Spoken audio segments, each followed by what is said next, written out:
দেখছেন সংবাদ সারাদিন, জহিতা রয়েছে আপনাদের সঙ্গে।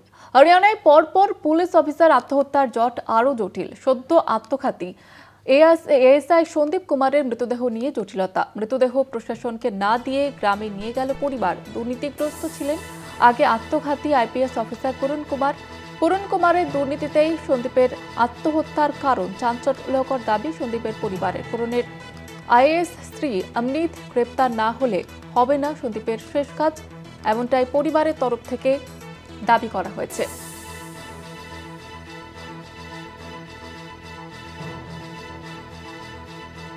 আমাদের সঙ্গে টেলিফোন লাইনে রয়েছে আমাদের পলিটিক্যাল এডিটর আশিস চট্টোপাধ্যায়। আশিস দা, বিস্তারিতভাবে জানতে চাইব।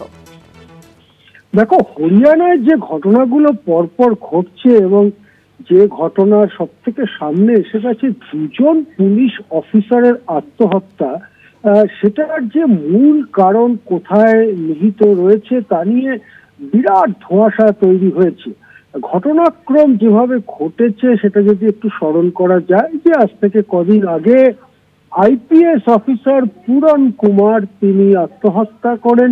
নিজের সার্ভিস রিভলভার থেকে নিজে গুলি চালিয়ে আত্মহত্যা করেন এবং তিনি একটি সুইসাইড নোট রেখে যান, যে নোটে তিনি হরিয়ানার ডিজিপি এবং হরিয়ানার অন্য পুলিশ অফিসার যেমন রোহতকের এসপি তাদের উপরে দোষ চাপান এই বলে যে তারা দলিত বলে, পূরণ কুমার দলিত বলে তার সঙ্গে বৈষম্যমূলক আচরণ করছে, অপমান করছে, নিন্দা করছে, দায়িত্ব দিচ্ছে না, কাজ করতে দিচ্ছে না, এই ধরনের অভিযোগ করে পূরণ কুমার আইপিএস অফিসার নিজের সার্ভিস রিভলভার থেকে গুলি করেন। তারপরেই পূরণ কুমারের স্ত্রী, যিনিও একজন আইএএস অফিসার এবং হরিয়ানা মন্ত্রিসভার ঘনিষ্ঠ বলেই মনে হয়, কেননা হরিয়ানার মুখ্যমন্ত্রী এবং অন্য মন্ত্রীদের সাথে তাকে মাঝে মাঝেই সফর করা এবং অন্যান্য গুরুত্বপূর্ণ কাজে অংশ নিতে দেখা যায়, সেই অমৃত কুমার আইএএস তিনি দাবি করেন যে তার স্বামীর আত্মহত্যার জন্য দায়ী এবং রোহতকের এসপি সহ তাদের সঙ্গপাঙ্গরা দায়ী। দলিত হওয়ার কারণেই পূরণ কুমারকে নিন্দা এবং টিজ করা ইত্যাদি নানান অসুবিধার মধ্যে ফেলার ফলে শেষ পর্যন্ত সে আত্মহত্যার পথ বেছে নেয় এবং ডিজিপি কে গ্রেপ্তার করতে হবে এই সমস্ত দাবিও অমৃত করেন। এবং আমরা দেখেছি যে অমৃতের এই বক্তব্যে মোটামুটি বিরোধী দল, দেশের বিরোধী দল, তারাও সুর মেলায়। রাহুল গান্ধী গতকাল দাবি করেছেন, প্রধানমন্ত্রীর কাছে দাবি করেছেন যে ওই যে হরিয়ানার ডিজিপি তাকে গ্রেপ্তার করতে হবে। এই পরিস্থিতিতে দ্বিতীয় আত্মহত্যার ঘটনাটি গতকালই ঘটে, যে আত্মহত্যার ঘটনায় সন্দীপ কুমার নামে একজন এএসআই, তিনি অর্থাৎ নিচের দিকের অফিসার পুলিশের হায়ারার্কিতে, তিনি আত্মহত্যা করেন এবং তার পরিবার যে অভিযোগ করতে থাকে সেটা সাংঘাতিক। পরিবার বলতে থাকে যে পূরণ কুমার হচ্ছে দুর্নীতিগ্রস্ত। পূরণ কুমার এবং তার স্ত্রী অমৃত, এরা দুজনেই দুর্নীতিগ্রস্ত।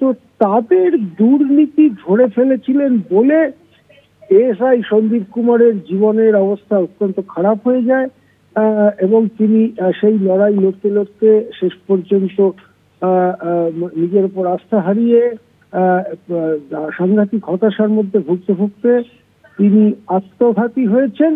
এবং যেটা সর্বশেষ খবর জানা যাচ্ছে যে কালকে রাতের দিকে সন্দীপ কুমারের মৃতদেহ তার পরিবারেরা তুলে নিয়ে যায়, তাদের গ্রামে নিয়ে যায়, শেষকৃত্য করতে বাধা দেওয়া হয়। বলা হয় যতক্ষণ না পর্যন্ত আত্মঘাতী পূরণ কুমারের স্ত্রী অমৃতকে গ্রেপ্তার করা হচ্ছে ততক্ষণ পর্যন্ত এই দ্বিতীয় আত্মঘাতী সন্দীপ কুমার, ইনিও পিছিয়ে বর্গের, ইনিও দলিত, সেই সন্দীপ কুমারের শেষ কাজ করা হবে বলা হচ্ছে। সবটা মিলিয়ে এমন জটিল ধাঁধার জন্ম দিচ্ছে গোটা ঘটনাটা, যেটা এখনো রহস্য ভেদ করা আমাদের পক্ষে অন্তত সম্ভব হয়নি। আমরা ঘটনাবলীর দিকে নজর রাখছি। একজনের আত্মহত্যার পরে যখন ডিজিপির দিকে আঙুল উঠলো, যখন বিজেপির গ্রেপ্তারের দাবি উঠল, রাহুল গান্ধী সেই দাবি করলেন, সেই আবহে হঠাৎ আরেকজন দলিত এবং অত্যন্ত মানে নিচের দিকের অফিসার, অ্যাসিস্ট্যান্ট সাব ইন্সপেক্টর লেভেলের অফিসার, সে আত্মঘাতী হয়ে গেল এবং তার দেহ পরিবার গ্রামে নিয়ে গেল এবং গ্রেপ্তারি দাবি করা হলো আত্মঘাতী পূরণ কুমারের স্ত্রী আইএএস অফিসার অমিত কুমারের। এই যে সমস্ত ব্যাপারটা হচ্ছে, এই ব্যাপারটার মধ্যে হয়তো অনেকে মনে করছেন আরো কিছু আছে যেটা সামনে আসছে না, ধীরে ধীরে সামনে আসতে পারে অথবা ধামাচাপাও পড়ে যেতে পারে। শেষ পর্যন্ত পূরণ কুমার, যে IPS officer, additional director general of police Haryana ছিলেন, তিনি যে আত্মঘাতী হয়েছেন এবং যে অভিযোগগুলো করেছেন সেগুলোই কি চাপা পড়ে যাবে? পূরণ কুমারের দুর্নীতি, অমৃতের দুর্নীতি, এই ধরনের একটা বয়ানই কি সামনে এসে যাবে? ঠিক কি হতে চলেছে সেদিকে নজর থাকছে আমাদের। একেবারে সঙ্গে থাকুন আশিস দা।